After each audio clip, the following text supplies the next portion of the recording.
Boa noite, boa noite, boa noite. Hoje, quarta-feira, mas tem live também. Tivemos que mudar porque a nossa convidada só podia fazer hoje. Então vamos chamar a nossa convidada, sejam todos muito bem-vindos. Vamos chamar a doutora Renata Tibiriçá para esse doutora Renata Tibiriçá, uma defensora pública super amiga. Boa noite quem está chegando. Boa noite, Ruth. Boa noite, Jana. Olá!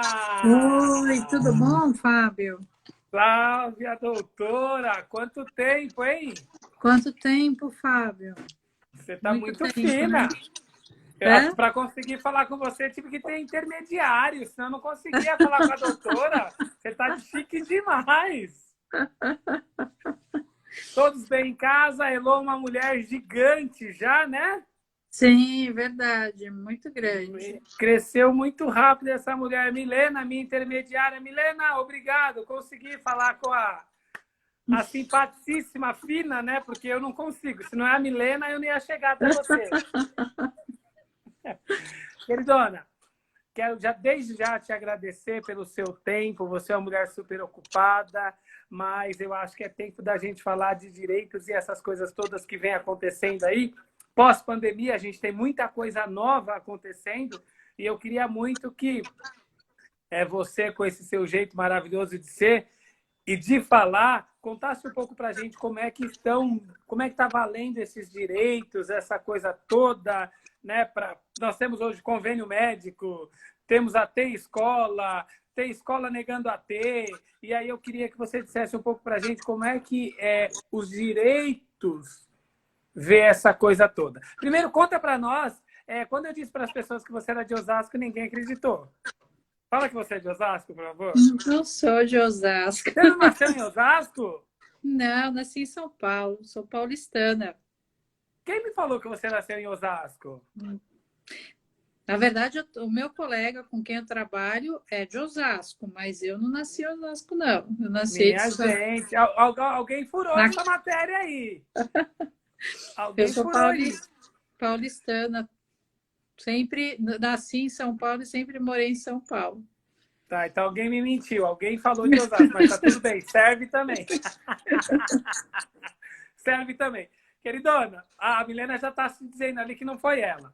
Queridona, então conta um pouco para nós. Nós temos aí a lei Berenice Piana, né? E lá no meio daquele processo todo, está falando lá do segundo professor. Uhum. Tem que ter esse segundo professor, não tem o segundo professor, não está muito claro quem é que paga isso, quem é que não paga. Diga um pouco sobre isso, por favor. Então, na verdade, Fábio, né, a terminologia que a lei usa não é segundo o professor, né? A lei Tá, usa a terminologia de acompanhante especializado, né? tá, Esse é o termo que a Lei 12.764 de 2012, que é conhecida como Lei Berenice Piana, tá, utiliza, né? E ele diz, assim, a própria lei, ela não diz exatamente em que situações que esse profissional vai ser dado, né? A gente só vai conseguir tá, saber um pouco mais sobre isso quando a gente lê o decreto que tá, regulamenta essa lei, mas que também não esclarece muita coisa, né? Porque a lei ela fala que quando houver comprovada necessidade a pessoa com autismo inserida em classe comum, né, ela vai ter direito a um acompanhante especializado. então, Então, traduzindo é isso. Ela está numa sala de ensino regular, isso, comprovou-se que há uma necessidade, esta pessoa pode estar lá, como é que eu falo? Esse profissional especializado. isso. Aí ela vai poder ter direito a esse acompanhante especializado, que é o termo que a lei usa, tá? Certo. Só que quem fala um pouco mais sobre isso é o decreto, né, que regulamenta a Lei 12.764 de 2012, que diz que vai a comprovada necessidade ela Uhum. existe quando a pessoa com autismo, só que aí esse decreto ainda vai meio além. Diz que ainda, ou a pessoa com deficiência, que em tese não poderia fazer isso, porque a lei não fala sobre outras pessoas com deficiência, só fala autismo, né? Tá, Vai precisar de apoios para comunicação, interação social, alimentação, tá. higiene e locomoção. Mas não diz quem vai ser esse profissional. Então a Entendi. gente não sabe quem é esse profissional. E o detalhe que torna as coisas mais complicadas. Nós não temos a regulamentação dessa profissão, do ponto de vista da lei. O que Aham. acontece? Isso gera conflitos das mais diversas ordens no judiciário. E não por um acaso, essa é a maior causa de judicialização que nós temos. Sim. Normalmente, as pessoas pedem o tal do professor auxiliar. Só que o Isso. professor auxiliar, na verdade, não é isso que a lei está falando. Ela está falando um acompanhante especializado. Mas o Ah, judiciário tem dado o tal professor auxiliar. Eu estou tá. agora na minha pesquisa de pós-doutorado, eu estou. Nossa, você não vai parar de estudar mais, é isso? Gente, você é meia, acho que você é meia, você é diferentona. Você consegue trabalhar, criar essa mulher que está aí gigante, fez mestrado, doutorado, está indo para o pós-doc, querida. Não está dando para te acompanhar. Então, não, as loucuras que a gente faz. Mas é que assim, eu queria muito estudar, porque eu comecei a descobrir que tinha uma judicialização que se tornou absolutamente intensa em relação à questão dos apoios. Então, quando eu fiz o doutorado, eu analisei a questão dos apoios para a garantia da inclusão do aluno, né, com autismo. Garantia não foi bem assim, né? Na verdade, os apoios na escola para os alunos com autismo, né? Certo. E que acabei, obviamente, falando da inclusão, falando de como é que a gente pode, de fato, garantir a inclusão, garantindo esses apoios. Só que os Certo. apoios, eles podem ser de diversos tipos. Por quê? Porque hoje o conceito de deficiência, ele é um conceito relacional, baseado no modelo social da deficiência. Né? Então, a deficiência ela não está mais no sujeito, ela não é uma condição médica, ela está na Tá. relação do sujeito que pode ter essa condição médica, mas que, em conjunto com as barreiras que ele enfrenta na sociedade, impedem ele de participar em igualdade de condições com as demais pessoas. Entendi. Entendeu? Então, no caso, a pessoa com um transtorno do espectro do autismo, por que ela é considerada uma pessoa com deficiência? Eu já dizia isso antes da gente ter a lei 12.764 de 2012. Por quê? Porque pela convenção, a pessoa com autismo, e para quem conhece um pouco mais de autismo, vai saber que ele tem impedimentos mentais, que a gente já sabe que tem, prejuízos de comunicação, de interação social, né, comportamentos repetitivos, estereotipados, interesses restritos. E também podem ter Uhum. impedimentos sensoriais, que vão ser uma hiperreatividade, uma hipersensibilidade sensorial, né? Sim. Que, em conjunto com barreiras, impedem que ele participe em igualdade de condições com as demais Desse processo. pessoas. Né? Quais são as barreiras que a pessoa com autismo enfrenta? Normalmente, barreiras de comunicação. Né? Barreiras também envolvendo informação. Então, né, a gente sabe muito bem que os autistas são muito literais. Então, às vezes, a informação ela chega de uma forma, de uma figura de linguagem, que vai ter dificuldade de entender, porque ele vai interpretar aquilo literalmente e não vai compreender o que está sendo, né, qual é a informação que estão querendo passar para ele.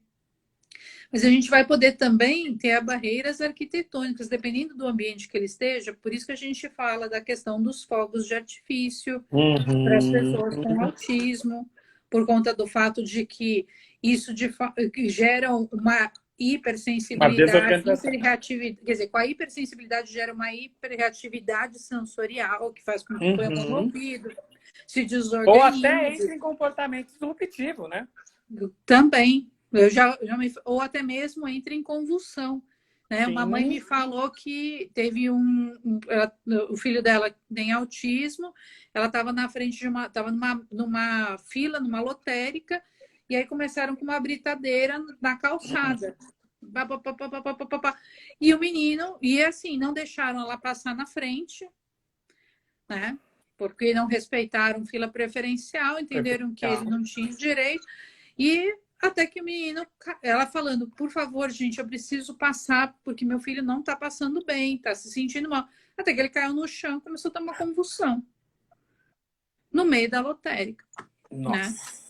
Então, assim, e aí eles não conseguem participar em igualdade de condições. Ou Sim, mesmo quando a gente sim. tinha aquela discussão a respeito do ônibus, né? De que o ônibus lotado, né? Então é uma barreira de transporte que enfrenta, porque por conta dessa hiperreatividade e hipersensibilidade, ou mesmo até por conta dos prejuízos de interação social.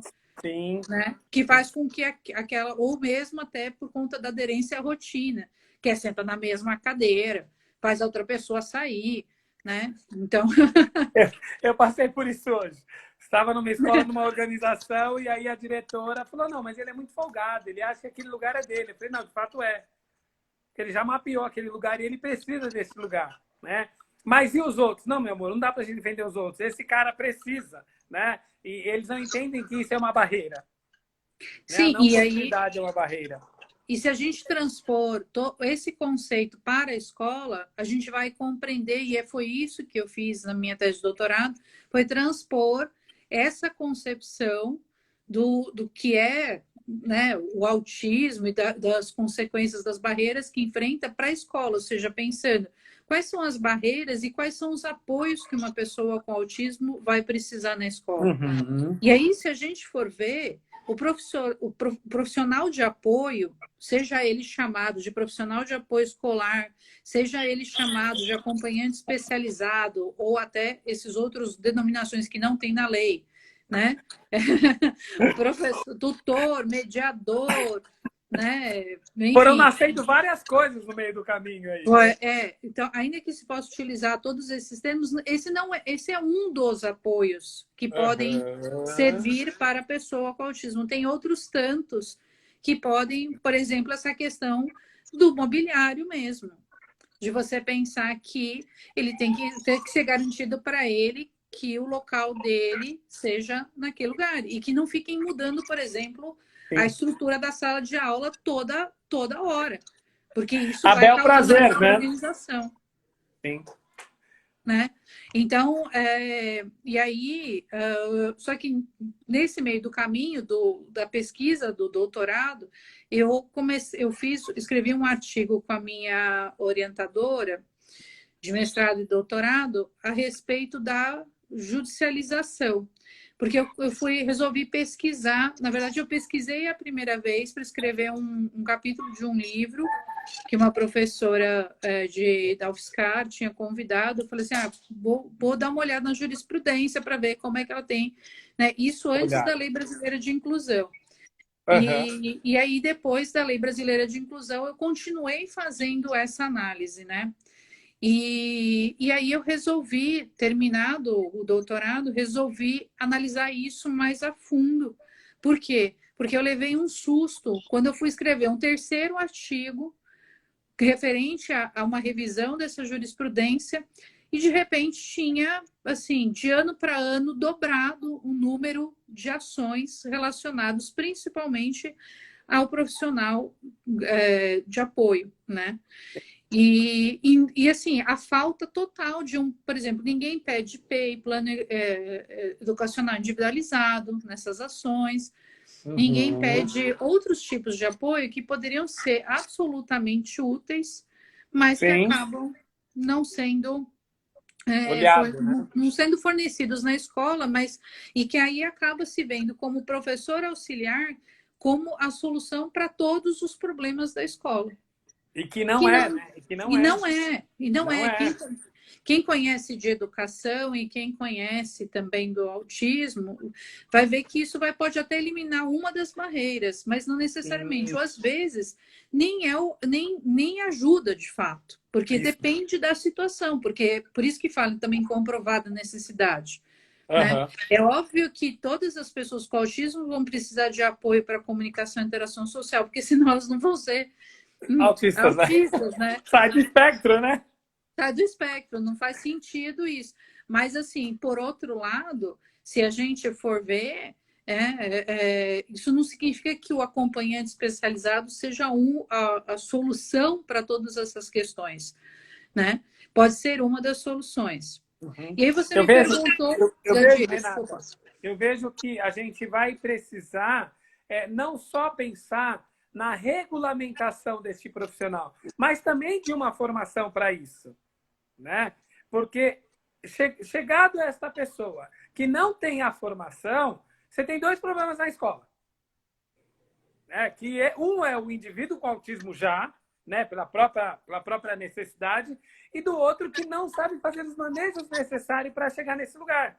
Né? Então eu vejo que mais para frente a gente vai precisar começar a discutir isso, né? Quem é essa pessoa? Qual é o conhecimento prévio que essa pessoa precisa, né? Para poder, somado a isso, a gente de fato diminuir com esses problemas, né? Que ele enfrenta aí dentro, que é o que a gente chama de barreira, né? Pode falar, você ia falar alguma coisa que eu te perguntei. Então, não, o que eu ia falar para você é que, assim, essa judicialização acaba acontecendo muito por conta dessa, acho que um pouco dessa ideia, ainda não cheguei às conclusões ainda, porque eu ainda estou na colheita dos dados, aí, na coleta Tá. dos dados, né? Mas isso acontece muito porque assim, existe uma difusão dessa ideia de que o professor auxiliar vai resolver todas essas questões dentro da escola, né? Isso é que as pessoas não percebem. E uma outra coisa que eu fiz também nessa pesquisa de doutorado foi analisar o procedimento de concessão desses apoios. Né? Então, assim, uma coisa que a gente não faz no Brasil, e isso acaba refletindo na legislação, na lei, né, estadual e na municipal, ou mesmo, né, eu falo legislação porque tem muita norma infralegal, né? Então, Aham. resolução, né? Acaba refletindo na política que é colocada em prática, Isso. né, pelo Estado e pelo município. Mas o fato é, o que acontece no Brasil? Se a gente for pegar, né, que é uma coxa de retalho, todas as normas referentes à educação, e eu tentei montar esse quebra-cabeça. E na hora que eu montei esse quebra-cabeça, fica muito claro assim: a gente não avalia primeiro. Primeiro a gente matricula na sala de recursos multifuncional, que é o atendimento educacional especializado, Especializado, que é o que é professor esse do AE. modelo único, né, que a minha orientadora chama de modelo único de apoio, que a gente Aham. sabe que não atende todas as necessidades de todos Não, os alunos, né? não. E fora isso, é um modelo de apoio que é fora da sala de aula, No né? Ele contraturno. acontece no contraturno, né? E Eu sou muitas professor de vezes, AE. né? Eu sou professor de AE do Você município é de professor Osasco. de AE. Então, e se o professor de AE não conseguir trabalhar, ainda que ele tenha disposição para isso, mas assim, se o professor da sala de aula não tiver daí, né, num trabalho colaborativo com o professor da sala de aula, fica muito difícil transpor, Muito. né? Difícil de a gente conseguir garantir que, de fato, dentro da sala de aula, esse aluno tenha o atendimento educacional adequado que ele precisa, né? Fora, porque, na verdade, o apoio acaba ficando todo inserido nessa sala de recurso, e aí ele É acaba tendo dois mundos paralelos, né? isso. A sala Que é de o, aula. que é o mundo daquele de 1 hora, né? 2 horas na semana, que é o organizado. Claro que mesmo assim ainda temos problemas. Por quê? Porque esse Sim, profissional especializado, ele não tem multi-áreas. Ele é bom em uma. Eu sou bom em sim, autismo. Nas outras síndromes, eu vou estudando para tentar dar conta, né? Mas dentro deste processo, ele tem 2 horas com qualidade, que aí você tenta organizar isso, e depois ele tem as outras 5 da manhã dentro dos controles, né? sim, tem essa questão, inclusive, mesmo da formação desse profissional, né? Porque a política foi feita com a ideia de que a gente colocaria um profissional especialista em tudo, né? Como é que ele vai poder saber braille, libras, Exato, comunicação alternativa, né? exato, Outras formas de ensino para deficiência intelectual, autismo, né? exato. Paralisia cerebral, enfim, tecnologias assistivas, é uma Pois é, loucura, né? pois é É impossível, é impossível. surreal isso. Não, é surreal, surreal, É surreal. surreal.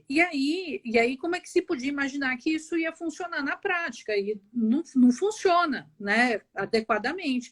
Então, acaba tendo problemas, né? E por mais que até exista essa possibilidade do ensino colaborativo, né, do coensino, que hoje vem sendo muito difundido, né, pelas pesquisas, não é o suficiente para a gente, às vezes, garantir o apoio dentro da sala de aula para esse aluno que, de fato, precisa. E aí, o que as famílias enxergam? Elas veem assim, olha, meu filho está dentro da sala de aula e não está fazendo nada, né? Ele não tem nada na sala de aula. Então, acaba, bom, se ele tiver um professor auxiliar dentro da sala de aula, só para ele, tudo isso vai mudar. Mas não é bem assim que Não também é. funciona, né? Então é um outro, né? Uma outra questão. E aí vem mais outra discussão da história do AT, né? Do acompanhante terapêutico. Porque Isso. a gente está transpondo um modelo que também não é nosso, que é um modelo americano, né? Para o Brasil, com essa política que é desse jeito também, né? Sim. E aí tem toda uma discussão, e é por isso que tem tido muitas dificuldades, né? E eu sinto que tem tido muitas dificuldades em relação ao fato de que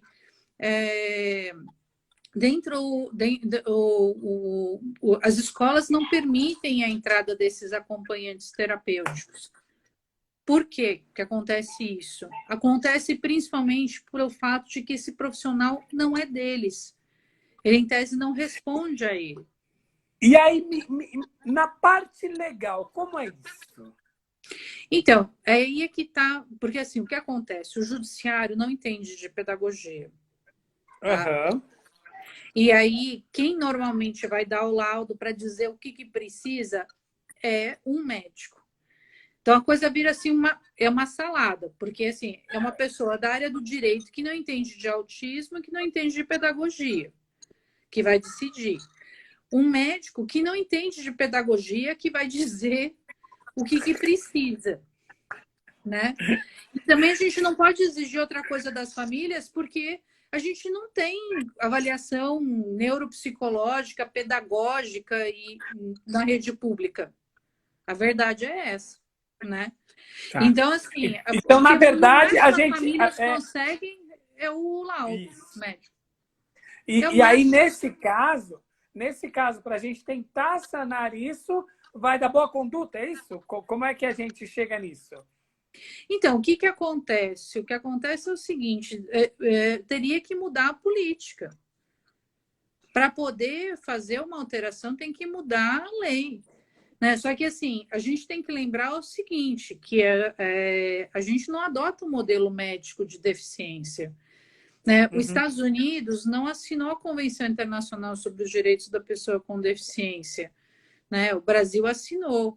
E o Brasil adota o modelo social da deficiência, em que a deficiência não está na pessoa, mas nessa relação entre a pessoa e o meio. E quem tem que se adaptar à pessoa é o meio, não ela. Não Ao é o processo, né? meio que tem que se adaptar, Ao né? deficiente. Ele não vai Não, deixar de não ser ela que tem que deficiente se para estar lá no adaptar. meio. Sim, É. sim, Então, sim. assim, e aí fica tudo bastante complicado, porque no final das contas, o plano de saúde em geral que acaba condenado para poder pagar esse AT dentro da escola pública, a escola diz, olha, eu não vou aceitar que ele entre porque ele não é meu profissional. Né? E eu não tenho como responsabilizá-lo. Eu não sei se essa pessoa tem idoneidade, tem tudo que eu preciso, que eu imaginaria para poder trabalhar. E se ela pratica algum ato aqui dentro e acaba prejudicando um aluno, né? A quem eu responsabilizo? Né? E aí o que acontece é que existe uma ordem judicial para ser cumprida, só que a escola se nega a cumprir porque ela diz que aquele espaço é o espaço dela e que não poderia. Então, cria uma situação bastante complicada. Assim, Mega, eu tô nesse imbróglio aí. Eu tô nessa novela aí. Eu tô nesse lugar aí. Então, o problema, o que acontece é que, pelo menos assim, com essa questão dos planos de saúde, inclusive com a história do rol taxativo, o que eu tenho visto, né, é que essas decisões em geral que concedem um profissional de saúde dentro da escola, os planos de saúde têm conseguido, em geral, cassar essas decisões. Pelo menos a informação que eu tive, pelo menos dos casos que chegaram à defensoria, tá? Porque os planos de saúde alegam também que eles não podem ser obrigados a fornecer um atendimento de saúde dentro da escola, que isso também não seria da parte do contrato que eles firmaram com a parte. Entendeu? Então, assim, você cria várias situações jurídicas complicadas aí. Eu não sei como é que isso vai acabar e como isso vai se resolver, entendeu? Porque, pelo certo, né, a ordem judicial tem que ser cumprida. Se ela não for cumprida, é crime de desobediência. Só que o que provavelmente os municípios fazem, eles não cumprem e esperam para guardar se isso vai ser mantido ou não, né? E se tem sido cassado, provavelmente acaba não sendo mantido. Porque também tem um outro problema nesse sentido, né? Imagina você coloca um profissional, né, que é o problema da judicialização. A judicialização não é uma coisa que... Porque as pessoas acham que ganha uma liminar. A liminar pode ser revogada a qualquer tempo pelo juiz, com base em alguns fatos novos que possam existir, ou como pode também ser revogada num recurso. Tá. Né? Então você ganha e daqui a pouco você pode perder. Enquanto isso não transitar em julgado, né, que é a palavra que a gente usa, né, no direito para dizer que não cabe mais recurso e que aquilo se tornou imutável, vai pender essa espada na cabeça de que pode haver uma mudança nessa situação. Entendi. Né? Entendi. Que é o que está acontecendo com a situação dos planos de saúde, que aí é uma questão também da área mais da saúde mesmo, né? Principalmente em relação aos atendimentos de aba, das clínicas que estão... Por quê? O que acontece? Os planos de saúde, né? Eles normalmente não oferecem atendimento em aba, pelo menos há tempos atrás não ofereciam. Né? Só porque que não estava registrado na ANS, né? Não tinha um código lá que representa... Não tinha um código que representasse isso dentro da psicologia. Não. Então, eles não forneciam. O que acabou acontecendo? Né? As pessoas começaram a judicializar, né? Porque, além disso, também tinha limitação de número de sessões. Né? Que também era bastante prejudicial. Normalmente se oferecia o quê? Terapia, psicoterapia baseada em psicanálise, né? Em geral. E aí começou-se a ganhar isso, e existe até uma súmula do Tribunal de Justiça daqui do Estado de São Paulo, né, que diz que a prescrição médica ela prevalece, né, no sentido de que ainda que não esteja previsto no rol, havendo uma prescrição médica, o médico entendeu que é necessário para aquela pessoa, o plano de saúde deve fornecer. Né? Então, qual que é a ideia? É que esse rol, o rol é uma lista, na verdade, o rol da ANS, que é uma lista de procedimentos que são cobertos pelo plano de saúde. Certo. Né? O que eles querem, o que está sendo discutido? Se essa lista são exemplos de situações que devem ser, por isso chama exemplificativa, ela exemplifica situações que têm que ser cobertas pelo plano de saúde, ou se ela coloca situações as quais elas não são simples exemplos, só são aquelas que estão previstas ali e não pode encaixar mais nenhuma outra que não esteja ali. Certo. Essa é a discussão. O taxativo é que é só o que está ali que vale. O exemplificativo é que aquilo exemplifica, podem ter outras que não estariam lá, mas que, havendo prescrição médica, teriam que ser fornecidas. Certo. Bom, o que aconteceu? Sempre se jogou nesse sentido, de que bastava prescrição médica, né? E aí, era pelo menos aqui no estado de São Paulo, tanto que tem essa súmula que é tanta jurisprudência, tanta decisão judicial nesse sentido, que se fixou uma súmula no sentido, olha, o Tribunal de Justiça do Estado de São Paulo se decide sempre assim, né?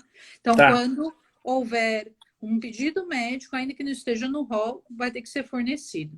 Tá, então, entrou o pedido médico, vamos ceder. Sim, só que aí os planos de saúde começaram a ser condenados a pagar todas essas terapias não previstas. Não só a aba, todas as que não estivessem previstas. Para todas as situações de saúde imagináveis. Tá. E, obviamente, eles começaram a chiar. Né? Então, eles recorriam para os tribunais superiores, que nós temos 2 tribunais superiores no Brasil, o Superior Tribunal de Justiça e o Supremo Tribunal Federal, né, em Brasília, levavam a questão, e o Superior Tribunal de Justiça, no início, também concedia. Dizia assim, olha, e a despeito de não estar na lista, né, tem prescrição médica, tem que ser dado. Só que aí, uma das turmas, são 2 turmas que julgam, a terceira e a quarta. Agora eu sempre me dá às vezes um branco. Acho que a quarta turma, se não me engano, se não é uma ou outra, né? Mas assim, se não me engano, a quarta turma começou a decidir no sentido de que não bastava simplesmente a prescrição médica, que tinha que estar previsto de fato no rol, senão não poderia ser custeado. Tá? E começou a reformar todas essas decisões que foram julgadas em primeira instância, segunda instância nos tribunais estaduais do Brasil inteiro, e elas passaram a ser reformadas. Só que aí a outra turma continuava, né, julgando ainda no sentido de conceder. Só que chegou no momento que a segunda sessão, que abrange essas 2 turmas, a terceira e a quarta, decidiu que, então, eles iam unificar essa jurisprudência. E aí, nesse ponto que nós estamos, em que está se discutindo a unificação dessa jurisprudência, se vai prevalecer o rol taxativo ou o rol exemplificativo. Entendeu? Tá. Então, é nesse momento que nós estamos. Está havendo aí uma discussão para a gente mudar o modelo que se tem agora. É isso? E para mudar a posição jurisprudencial que se tem agora. E isso gera garantia. Isso vai gerar uma garantia amanhã. Não, isso vai fazer com que possam ser reformadas todas as decisões que tiverem que chegarem ao tribunal concessivas, por exemplo. Ou então possam ser mantidas. Elas podem ser reformadas ou mantidas de acordo com se a jurisprudência pender para um lado ou pender para o outro. Entendi. E o modelo aí esse julgamento começou, mas não se finalizou. Entendi. Que foi esse julgamento que começou esse ano, porque na verdade ele começou o ano passado. Tá. E aí esse ano teve esse voto da Nancy Andrighi e da ministra Nancy Andrighi, mas tem vários ministros ainda para votar. O ministro pediu vista e aí vai ser marcado uma nova data para a continuidade do julgamento. Né? E aí a gente não sabe exatamente como é que isso vai ficar. Porque se decidir pelo rol taxativo, embora o ministro Salomão, nesse julgamento, tenha dito que sim, há a possibilidade de se criar algumas situações em que, mesmo não estando no rol, sejam concedidas, desde que elas tenham evidências científicas, sejam reconhecidas pelo Conselho Federal de Medicina, e aí vão criar requisitos, como já aconteceu com medicamentos. Medicamentos, o STJ, né, que é o Superior Tribunal de Justiça, e o Supremo Tribunal Federal depois, definiram requisitos para essa judicialização. Então, o que vai acontecer é que você não vai conseguir judicializar em qualquer hipótese, né? O que pode acontecer, é uma hipótese do que pode acontecer. Eu acho difícil eles se posicionarem de fechar a porta total. Dizer assim, olha, não cabe nenhuma, porque assim, não dá para o rol da ANS estar absolutamente atualizado e em 100%. tempo para todas as situações médicas. Pode ser que tenha, só que eu acho possível acabar se buscando uma solução intermediária, como essa que a gente tem para medicamentos que são não padronizados. Tá. Não sei se você sabe sobre essa questão dos medicamentos padronizados, porque assim, no Brasil tinha uma judicialização muito intensa da saúde em relação aos medicamentos, né? E aí a gente tem uma lista de medicamentos que se chama RENAME, uma Relação Nacional de Medicamentos, que tem que ser fornecidos e estarem disponíveis no posto. Só que essa lista de medicamentos, né, obviamente, nem sempre prevê todos os medicamentos possíveis de acordo com a sua situação. Porque pode acontecer de você ter muitos efeitos colaterais com os medicamentos que podem ser usados para aquela situação específica. E você precisar de um outro e o seu médico justificar isso. Então, o que se decidiu? Né? Se decidiu que para você poder judicializar medicamentos que estão fora da lista SUS, né? Você tem que ter uma prescrição médica que indique que se tentou todos os medicamentos do SUS, mas eles não foram hábeis a poder garantir, de fato, o efeito desejado, ou gerar efeitos colaterais, enfim, graves. Que a pessoa não tenha condições de custear esses medicamentos, né? E que esse medicamento tenha registro na Anvisa. Tá? E aí você pode fazer essa solicitação. Então, pode acontecer de eles tentarem criar alguns requisitos, né? Ou seja, não pode judicializar em todas as situações que não estão previstas no rol da ANS. Mas pode ser judicializado em algumas situações que não estão previstas, desde que preencham tais requisitos, que aí a gente não sabe quais são esses que eles vão criar. Certo. Né? E aí, se a gente parar para pensar um pouquinho mais aqui dentro do nosso barco de conhecimento, que é o autismo, hoje a gente já tem, né? Então, a gente tem uma base que dá para garantir o autismo dentro disso, né? Dentro dessas metodologias aí, com evidências de pesquisa, essa coisa toda. Então, teoricamente, a gente tem um pouquinho de gordura para preencher essa necessidade aí, se tratando de autismo, né? Eu acho que sim, só que a questão é que existem também decisões dizendo que não há evidência científica, né? Por exemplo, esse protocolo que foi feito, inclusive que gerou bastante discussão, né? Tem um protocolo para agressividade, né? Comportamentos agressivos do SUS, tal, né? Que foi até colocado em consulta pública por conta da história da utilização do eletrochoque, né? Da eletroconvulsoterapia, né? E a gente está falando da lei antimanicomial lá de trás, né? Sim. Então, só que aí, o que acontece? Esse protocolo, eu não sei se você chegou a ler todo ele. Ele fala, inclusive, de ABA. E diz que ABA não tem evidência científica. Então, ele diz que para o comportamento agressivo, a única utilização que teria evidência científica é a risperidona. Tanto que esse é o único medicamento hoje vinculado ao CID de autismo. Né? Para o autismo, no SUS, só tem um medicamento para qualquer sintoma, só o risperidona. E aí, quando eles foram fazer essa revisão, eles colocaram também, eles mencionam ABA, dizem que a ABA não tem evidência, falam que a eletroconvulsoterapia também não tem evidência para o autismo, né? Então, eles mencionam essas questões todas e acabam mantendo só a risperidona no final das contas. Né? Então, assim, quem faz isso é o CONITEC.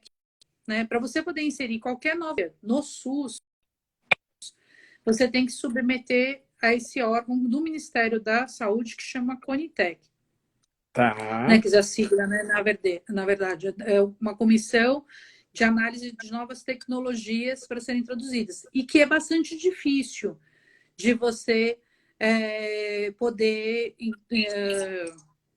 introduzir uma nova tecnologia no SUS. Tem todo esse Porque não processo. basta simplesmente provar evidência científica. Você tem que provar que o custo-benefício dele compensa.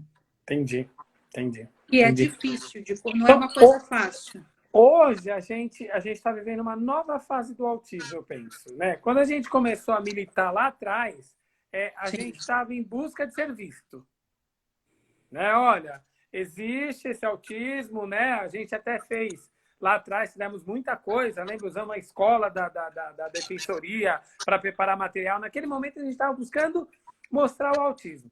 Hoje eu vou vendo que a gente está num outro momento, né? Esse cara existe e agora nós estamos vivendo um momento de vamos tentar dar qualidade, né?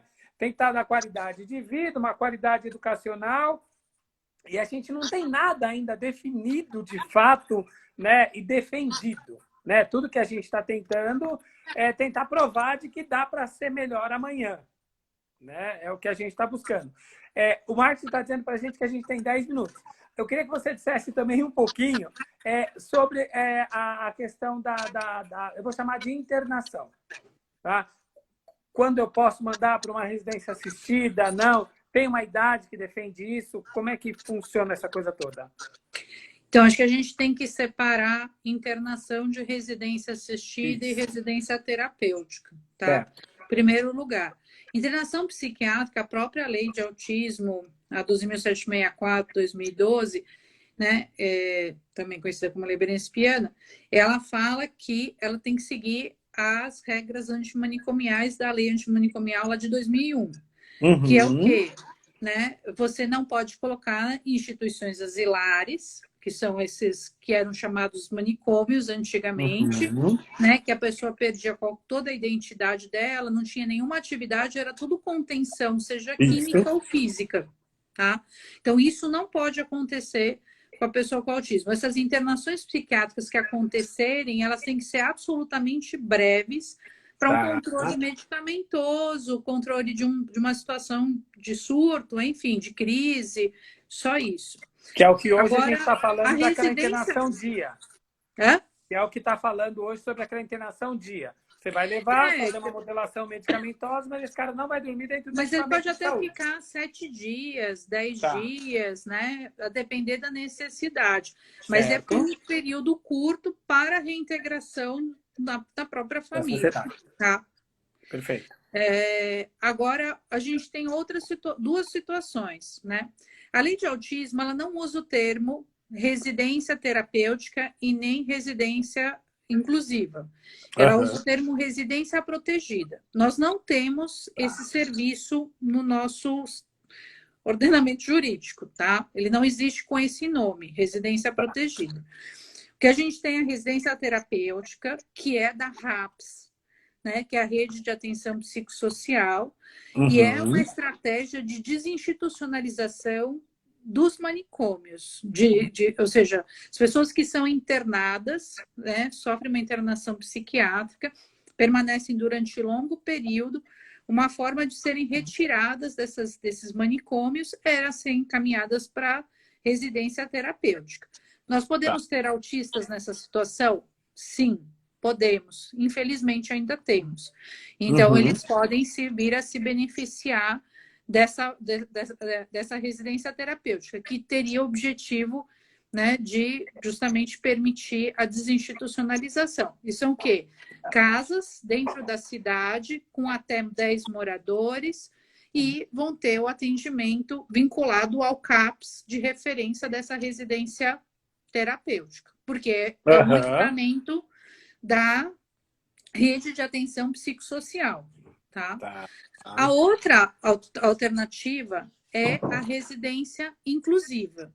A residência inclusiva, ela é do Sistema Único de Assistência Social, tá? Que é o SUAS. A gente tem o SUS e a gente tem o SUAS, tá? O SUAS, ele é ele tem níveis de proteção social.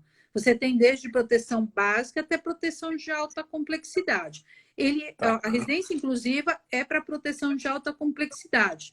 Para pessoas o quê? Que estão com risco de sofrerem uma institucionalização, que estão perdendo a retaguarda familiar, né? Que, ou seja, vão ficar desamparadas e poderiam Então, eu estou falando de um rua. autista mais grave, estou falando de um cara mais grave, com uma mãe muito idosa.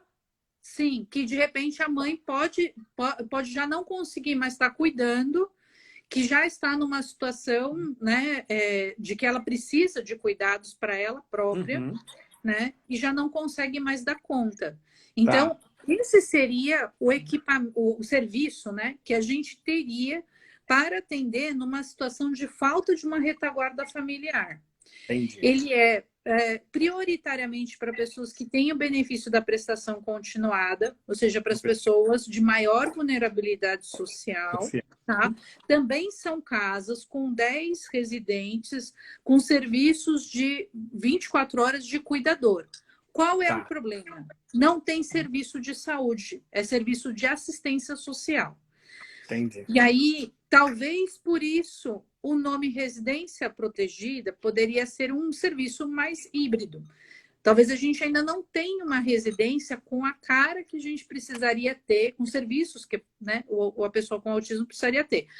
A vantagem do centro dia é que, se de fato ele precisar, né, só de um apoio de 24 horas, ele vai poder frequentar, né, pelo certo, um centro-dia durante o dia e durante a noite ele volta para lá.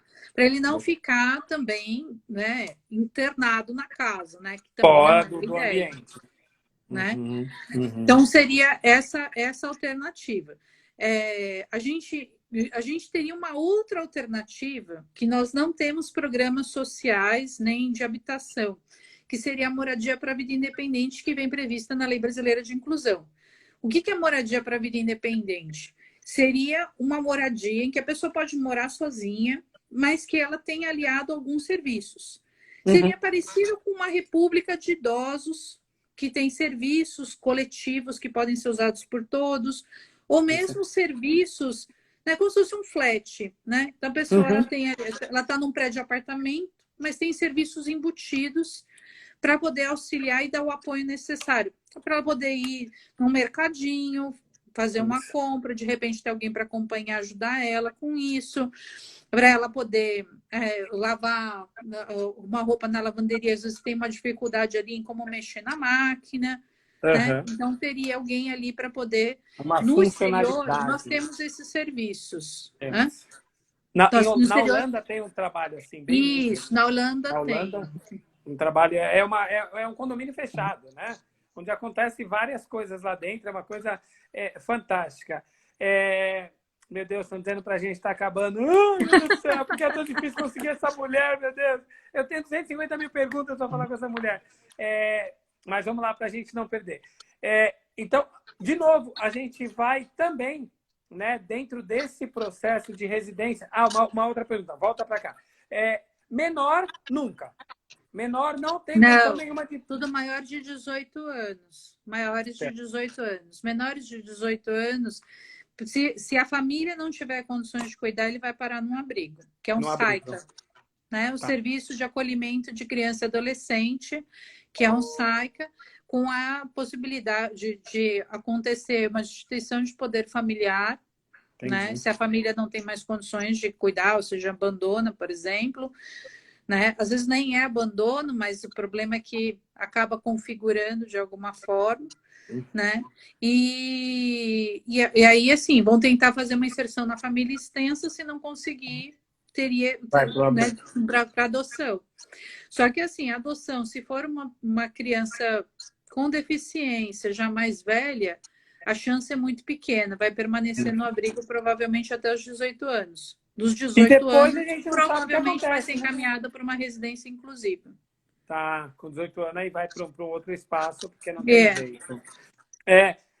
Querida do céu, querida do céu, quanta coisa para falar com você. Mas, ó, vamos combinar Vamos combinar. Eu não sou a Milena, não sou igual a Milena, não sou BFF, mas assim, eu vou precisar que você volte.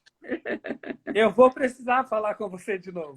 Por quê? Porque esse assunto esses direitos, essas coisas todas hoje, se tratando de plano de saúde, que é o que está bombando mais, escola, né? Ainda mais vindo dessa pandemia, essa coisa toda, está todo mundo muito enrolado, a gente está muito perdido dentro desse processo. Né? E como não tem nada definido, a gente acaba, uns conseguem, outros não, uns conseguem com mais facilidade, outros também não. E aí valeria a pena a gente conseguir falar de novo para que você minimamente vá dizendo para a gente, olha, gente, calma, o que a escola fez não é tão loucura, o que a mãe fez também não é tão loucura, né? Porque hoje nós estamos muito sem esse lugar. Né? Sem esse lugar. E aí, com isso, a gente acaba perdendo até a condição de uma boa conversa para ajudar todo mundo. Né? Porque vem a mãe solicitando, né? A escola negando, e nós, os profissionais, olhando para a cara da criança autista, falando, meu Deus, ele precisa. Mas a mãe está sofrendo, a escola não quer. Quem que a gente ajuda? A gente também fica um pouco perdido. Né? Sim, então, sim. A gente vai precisar voltar com você. A gente vai precisar voltar com você para a gente poder, minimamente, dentro de todo esse conhecimento que tu tens, olha, dizer para a gente, olha, vamos por esse caminho, que ele também é legal e é bom também, ou outro, porque nesse momento eu preciso demais de você. Preciso demais. Estou à disposição, Fábio, estou à disposição, porque assim, eu acho que o mais importante também é que a gente possa levar informação à população, né? Isso. Porque, de fato, as pessoas têm muitas dúvidas, as pessoas precisam de orientação e elas ficam muito perdidas, né? Já é difícil você receber um diagnóstico como o do autismo e poder ainda entender como é que vai conseguir ajudar, né? Porque os pais querem fazer o melhor pelos seus filhos e têm todo o direito, né, de fazer mesmo. Isso. Então, assim, a gente só que precisa entender no meio dessa confusão toda de informações que hoje a gente tem demais na rede social, né? O que dá para fazer, o que dá para, né, de fato, colocar em prática, né? Sim. Mas... e a gente poder falar também depois de benefícios também, quem pode receber, quem não pode. Hoje me apareceu um caso de uma questão Cainel por conta de luz, né? Então a pessoa está no escuro, e aí eu vou, você já ganhou aqui, que você tem que voltar logo. Eu vou pedir então para a Valéria de novo vai entrar em contato com você. E aí você fala, Valéria, olha, eu posso esse dia, meia-noite, 3 horas, 4 horas, nós estaremos aqui, a hora que você disser, nós estaremos aqui para a gente poder alinhar tudo isso e tirar essa galera dessa sombra e até nós, como profissionais, que estamos aí tateando um pouquinho. Tá ótimo. Tá combinado? Você volta? Combinado, volto sim, com certeza. Dona, mais uma vez, gratidão, gratidão, gratidão. Eu vou me vestir de Milena para ser sua amiga. A Milena teve que sair do celular dela, voltou com o do Francisco, para poder ser seu BFF. Para poder ser o seu BFF, e a gente combina, mas volta. A gente precisa demais de você. Precisa demais, tá bom? Querida, dê um beijo nessa mulher que ficou, essa que era criança e virou uma mulher. Minha gente, tá linda, toda estilosa, né, minha gente? Pois é. Que menina estilosa. Gente, ela tem uma foto, eu preciso comentar. Eu ia escrever, mas eu não gosto desse negócio, né? Mas ela tirou uma foto numa janela. Querido, o que é aquilo, pelo amor de Deus? Pois é. O que é aquilo? Eu sou suspeita para falar porque sou mãe dela, né? Mas olha, tá no caminho certo, tá linda, tá linda, tá linda, tá linda. Desejo que vocês tenham toda a felicidade do mundo e volta. Volta aqui precisando de você, tá bom? Beijo, querida. Fábio. Obrigada beijo, pela fica com Deus, obrigado. Pelo carinho de vocês. Obrigado, Tchau, gratidão. Tchau. Tchau.